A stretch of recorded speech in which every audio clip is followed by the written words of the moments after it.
पालतू शेरों के साथ रहना ज्यादा मुश्किल नहीं है, लेकिन जंगली शेरों के साथ रहना मतलब हर वक्त मौत के साथ रहने के बराबर है। केविन रिचर्डसन उन 27 शेरों के साथ रहते हैं जो जंगल में जंगली जानवरों के साथ तो नहीं रहते, लेकिन उनका बर्ताव लगभग जंगल के शेरों जैसा ही है, क्योंकि केविन रिचर्डसन ने उन्हें पालतू जानवरों की तरह पाल कर नहीं रखा है। इनका इलाका काफी बड़ा है और ये अपने इलाके की हिफाजत करने के अलावा ये अपने इलाके में पेट्रोलिंग और मार्किंग भी करते हैं। ये पार्टनर को पाने के लिए आपस में लड़ते भी हैं। जरा सोच कर देखिए कि केविन रिचर्डसन इन खूंखार शेरों के साथ कैसे रहते होंगे। हालांकि ये रिश्ता एक भरोसे पर कायम है, लेकिन अब केविन रिचर्डसन सामना करने वाले हैं एक बहुत बड़ी चुनौती का। उन्हें 14 हाइनास और 27 शेरों को एक नए घर में शिफ्ट करना है और ये काम बिल्कुल भी आसान नहीं है। ये खूंखार शेर अपने पुराने घर को छोड़कर दूसरे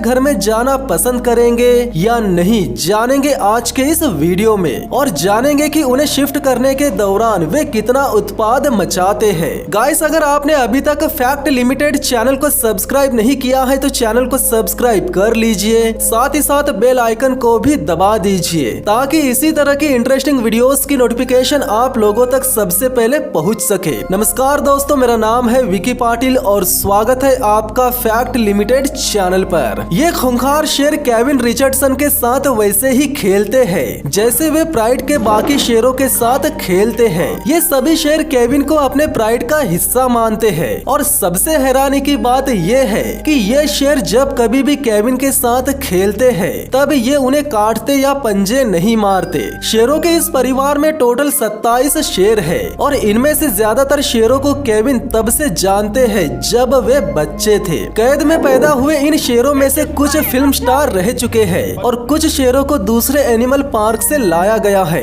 ये शेर साउथ अफ्रीका में 450 हेक्टेयर में फैले एक वाइल्ड लाइफ सेंचुरी का हिस्सा है। यहाँ 4 ब्लैक लेपर्ड्स, 14 स्पॉटेड हाइनास और 27 शेर रहते हैं, लेकिन अब ये जगह बिकने वाली है, इसलिए इन सभी जियों को यहाँ से हटाकर दूसरी जगह पर ले जाना है और ये काम बिल्कुल भी आसान नहीं है। ताऊ और नेपोलियन इन शेरों में सबसे खास और सबसे शानदार है। इन सभी जियों का घर एक दूसरे प्रोविंस में है। एक नई सेंचुरी जिसे बनाने का काम शुरू हो चुका है। इस सेंचुरी में 13 बाड़े और 35 हेक्टेयर में फैला एक जंगल होगा। शेरों का ये नया घर 18,000 हेक्टेयर में फैले डेनोकेंग गेम रिजर्व के ठीक नजदीक है। इन जियों को यहाँ बसाने का दबाव अब बढ़ता जा रहा है और ये नया घर पुराने घर से 220 किलोमीटर दूर है, लेकिन अब इससे भी बड़ी चुनौती आना बाकी है। साउथ अफ्रीका के हर कैद में रह रहे शेरों को पार्क में रखने के लिए एक परमिट चाहिए, लेकिन इतने खूंखार जानवरों को एक पार्क से दूसरे पार्क में ले जाने का परमिट मिल पाना बिल्कुल भी आसान नहीं है। परमिट के लिए केविन अपना संघर्ष जारी रखता है, लेकिन परमिट से भी बड़ा खतरनाक काम है शेरों को नए घर पर ले जाने के लिए तैयार करना। और ये खूंखार शेर किसी सर्कस के शेर तो है नहीं जो आसानी से मान जाएंगे। केविन शेरों का एक नया झुंड बनाने की कोशिश करते हैं ताकि वे आपस में घुल मिल जाए और उन्हें यहाँ से ले जाने के दौरान ज्यादा दिक्कतों का सामना ना करना पड़े। मेग और इमी नाम की ये बहनें कभी भी दूसरे शेरों के साथ नहीं रही है, लेकिन अब हालात बदल सकते हैं। दोनों बहनें 9 साल की है और केविन इन बहनों को 3 नर शेरों के साथ भेजने के लिए तैयार करना चाहते हैं, जिनमें से एक है जार, दूसरा है बुंगानी और तीसरा है सूजा।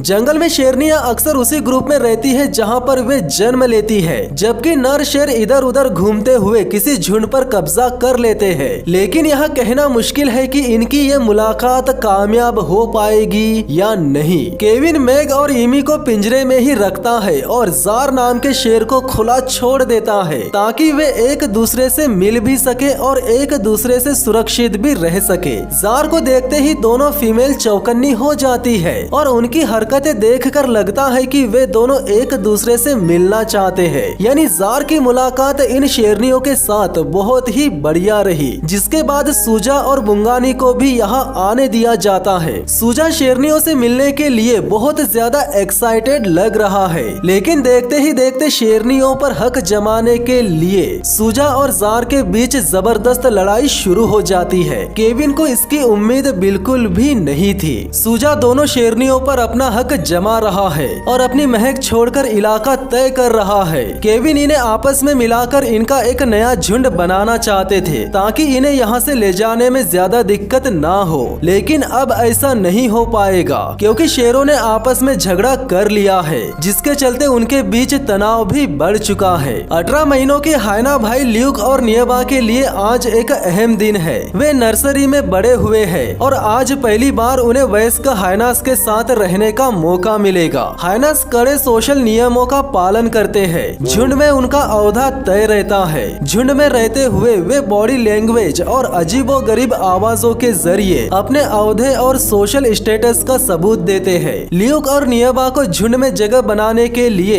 एक नर हाइना के झुंड से मिलवाया जाएगा, जिसका मुखिया ये ताकतवर हाइना बोंगो है। कुछ देर बाद बोंगो को पिंजरे में बंद ल्यूक और नियबा से मिलवा दिया जाता है। पिंजरा बंद होने की वजह से सब नॉर्मल नजर आ रहा है, लेकिन ल्यूक और नियबा को झुंड में जगह बनाने के लिए मारपीट का सामना तो करना ही पड़ेगा और होता भी वही है। पिंजरा खुलते ही बोंगो दो भाइयों में से सबसे ताकतवर को लड़ाई के लिए चुन लेता है और उसकी धुलाई करते हुए उसे दिखाता है कि यहाँ हुक्म किसका चलता है। कुछ देर तक घसीट घसीट कर और भगा भगा कर मारने के बाद बोंगो ल्यूक को समझा देता है कि यहाँ हुक्म केवल उसका चलता है और ल्यूक भी हार मानकर इस बात को समझ जाता है, जिसके बाद दोनों भाइयों को झुंड में जगह मिल जाती है। शेरों को इस घर से दूसरे घर ले जाने के लिए जो एप्लीकेशन दी थी वो मंजूर हुई है या नहीं इसकी कोई खबर नहीं है। मौजूदा घर को छोड़ने का तयशुदा वक्त तेजी से नजदीक आ रहा है। बड़े शिकारी जीवों को ले जाने के लिए अक्सर उन्हें बेहोश किया जाता है, लेकिन ये आसान काम नहीं है।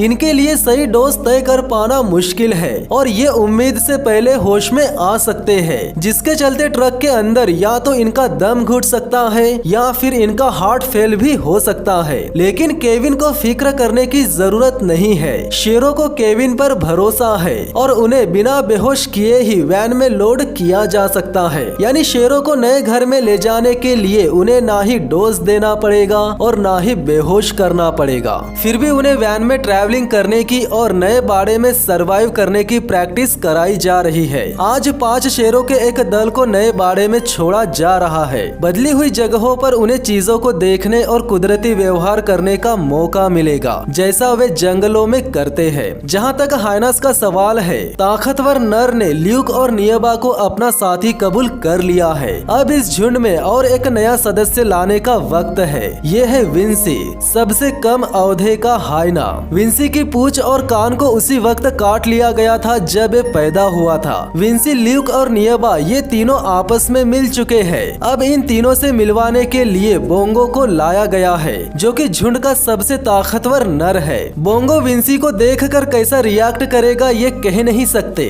जब बोंगो ने विंसी को देखा तब उसने उससे लड़ाई झगड़ा नहीं किया, बल्कि अपनी पूंछ ऊपर उठाकर ये बता दिया कि इस झुंड में दबदबा किसका है। विंसी भी इस बात को अच्छे से समझ गया, यानी अब तक की मुलाकात कामयाब रही है। इसके बाद इस झुंड में और 3 हाइनास लाए जाएंगे, जिसके बाद इस झुंड में टोटल 7 हाइनास हो जाएंगे। ये जरूरी है कि नए सेंचुरी में लाए जाने से पहले ये आपस में घुल मिल जाए ताकि ये वहाँ आराम से रह सके। इलाके और रूटीन में बदलाव होने से आपसी झगड़ा आसानी से बढ़ सकता है। 2 हफ्ते पहले मेग और ईमी को 3 नए शेरों जार, बुंगानी और सूजा से मिलवाया गया था, लेकिन ये मुलाकात प्लान के मुताबिक नहीं हो पाई थी। वे दोनों फिर से अकेली है। इसका मतलब ये है कि इन बहनों के लिए नए घर में एक अलग से बाड़ा बनवाना पड़ेगा। अब केविन मिलने आए हैं निकिटा से, जो कि एक ब्लैक लेपर्ड है, जिसे ब्लैक पैंथर भी कहते हैं। इसकी काली खाल एक रेयर रिसेसिव जीन की वजह से है, जिससे मेलानिज्म वाली कंडीशन तैयार हुई है। लेपर्ड्स छोटे जरूर होते हैं, लेकिन उनमें ताकत कमाल की होती है। वे एक वयस्क इम्पाला का शिकार करके उसे अपने दांतों में पकड़कर आसानी से पेड़ पर चढ़ जाते हैं। इधर डिनो किंग में लेपर्ड्स के बाड़े लगभग तैयार हो चुके हैं, जिनके लिए काफी ऊंची और चौड़ी दीवारें बनाई गई है। वो इसीलिए क्योंकि लेपर्ड्स ऊपर चढ़ने में माहिर होते हैं और वे भाग भी सकते हैं। इस बाड़े में निकिटा के साथ में कोल भी रहने वाला है, जो कि उसका पार्टनर है। सभी जीवों के लिए जो बाड़े बन रहे हैं, उनका काम खत्म होने में बस कुछ ही हफ्ते बाकी है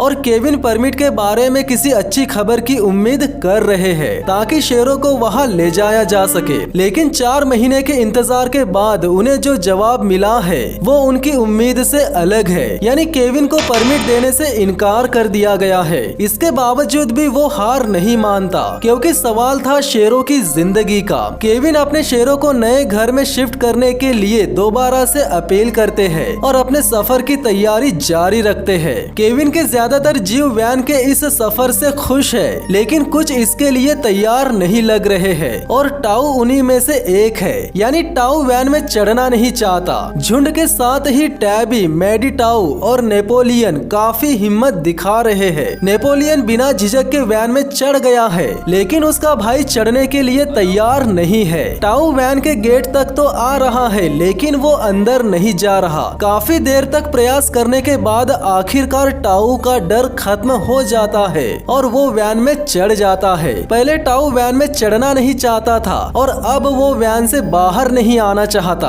और ये केविन के लिए एक अच्छी खबर है, यानी अब टाउ को नए घर में ले जाने के लिए उसे बेहोश नहीं करना पड़ेगा। यानी टाउ ने खुद को एनेस्थेसिया की तकलीफ से बचा लिया है। केविन को उम्मीद है कि ज्यादातर शेर वैन में चढ़ जाएंगे, लेकिन हाइनास उनके लिए एक चुनौती है। इनके लिए उन्हें एक अलग प्लान बनाना पड़ेगा। केविन चाहता है कि जीना का पूरा झुंड एक साथ वैन में सवार हो जाए ताकि वे सारे के सारे एक साथ जा सके। हालांकि इस झुंड के कुछ हाइनास डरे हुए हैं, लेकिन केविन को उम्मीद है कि वे झुंड की मुखिया जीना से इंस्पिरेशन लेंगे और साथ ही साथ उन्हें खाने का लालच भी दिया जाएगा। सबसे पहले जीना वैन में चढ़ जाती है, जिसके बाद ताकतवर नर शैनजी भी चढ़ जाता है। थोड़ी देर बाद 2 हाइनास और चढ़ जाते हैं, लेकिन मैक्सी नाम की हाइना बाहर ही रुकी हुई है। हालांकि उसका झुंड में अच्छा खासा दबदबा है, लेकिन वो वैन में चढ़ने से डर रही है। मैक्सी के अलावा 2 और हाइना है जो वैन में चढ़ना नहीं चाहते। उन दोनों का नाम है रिंगो और स्पेनिश। इसके बावजूद भी केविन अपनी कोशिश जारी रखता है। इधर किंगडम में लीवी, जीनी और वेट्सी अकेले हैं और केविन के लिए इनसे मिलना भी बहुत जरूरी है। परमिट हासिल करने की कोशिश के बीच केविन को डर है कि कहीं इसका असर शेरों के साथ उनकी दोस्ती पर ना पड़े। कम उम्र के इन शेरों के साथ वक्त बिताना बहुत जरूरी है ताकि उनकी दोस्ती कायम रह सके। हालांकि जंगली शेर खतरे में है, लेकिन साउथ अफ्रीका में कैद में रहने वाले शेरों की तादाद बढ़ रही है। इनमें से कई शेरों को उनके बच्चों के लिए पाला जाता है और उनके बड़े होने पर उन्हें ट्रॉफी हंटिंग के लिए बेच दिया जाता है।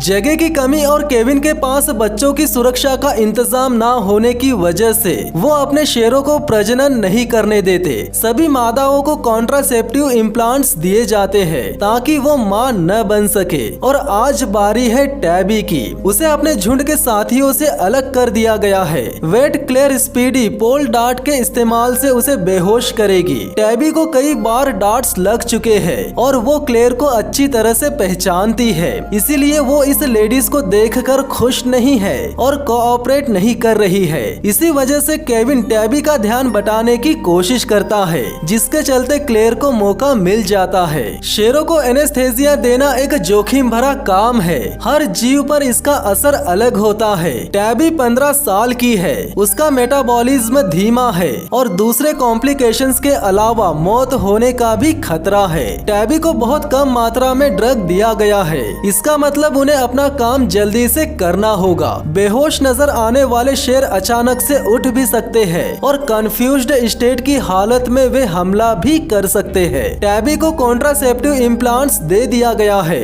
हर इम्प्लांट 2 साल तक काम करता है, लेकिन इसका एक साइड इफेक्ट भी है और वो है वजन का बढ़ना। जीना के झुंड के लिए ये वैन पर चढ़ने की आखिरी प्रैक्टिस है। केविन को परमिट नहीं मिल पाया है, इसके बावजूद भी वो पिछले 3 हफ्तों से हाइनास को वैन पर चढ़ने की आदत डाल रहे हैं। वो चाहते हैं कि यहाँ से चलने के दिन उन्हें किसी बड़ी परेशानी का सामना ना करना पड़े, लेकिन मैक्सी के साथ अभी भी वही समस्या है। वो वैन में चढ़ने से डर रही है। केविन चाहते हैं कि सभी हाइना वैन में चढ़ने के बाद खुश और कॉन्फिडेंट रहे, लेकिन मैक्सी अगर अंदर नहीं गई तो काफी मुश्किल हो सकती है। मतलब यहाँ से जाने के दिन उसे बेहोश करना पड़ेगा, जिसके चलते वो और ज्यादा तनाव में आ जाएगी। मैक्सी के अलावा और एक हाइना है जो वैन में चढ़ नहीं रहा। उसका नाम है एड। इससे झुंड में घबराहट का माहौल बन रहा है। ऐसे में हाइनास के बीच झगड़ा भी हो सकता है। आमतौर पर एड आराम से वैन में चढ़ जाता है, लेकिन आज वो दूसरे हाइनास के नजदीक तक नहीं आना चाहता। इसका मतलब है कि इन हाइनास के बीच कुछ चल रहा है और एड नहीं चाहता कि झुंड के बाकी सदस्य उस पर हमला कर दे। इनकी आपसी लड़ाई से बचने के लिए केविन ने प्लान बी तैयार रखा है, यानी उन्होंने एड को स्टैंड बाय पर रखा है। मैक्सी और रिंगो भी वैन पर चढ़ने से डर रहे हैं और केविन इन पर अब अपना ज्यादा वक्त जाया नहीं करना चाहते। अब इसका सीधा सा मतलब है कि यहाँ से जाने के टाइम एड, मैक्सी और रिंगो को बेहोश करना ही पड़ेगा। एनिमल पार्क को मूव करना आसान नहीं है, फिर भी केविन के 95% एनिमल्स वैन में चढ़ने के लिए तैयार है, जो कि अपने आप में बहुत बड़ी बात है। 7 महीने पहले केविन ने जीवो को दूसरी जगह ले जाने के लिए परमिट के लिए अपील किया था, लेकिन उनके तमाम कोशिशों के बावजूद भी उन्हें इसके लिए मना कर दिया गया था। लेकिन आज अपील की खबर आ गई है, यानी केविन को परमिशन मिल गई है। अब देखना यह है कि केविन अपने जीवो को इस घर से दूसरे घर कैसे ले जाते हैं। जगह बदलने के लिए की गई महीनों की तैयारी काम आती है या नहीं। इसके अलावा देखेंगे कि उन्हें किन किन चुनौतियों का सामना करना पड़ता है। हो सकता है लायंस या हाइनास वैन में चढ़ने के बाद या सफर में उत्पाद मचा सकते हैं, या फिर वैन के अंदर से बाहर कूदने की कोशिश भी कर सकते हैं।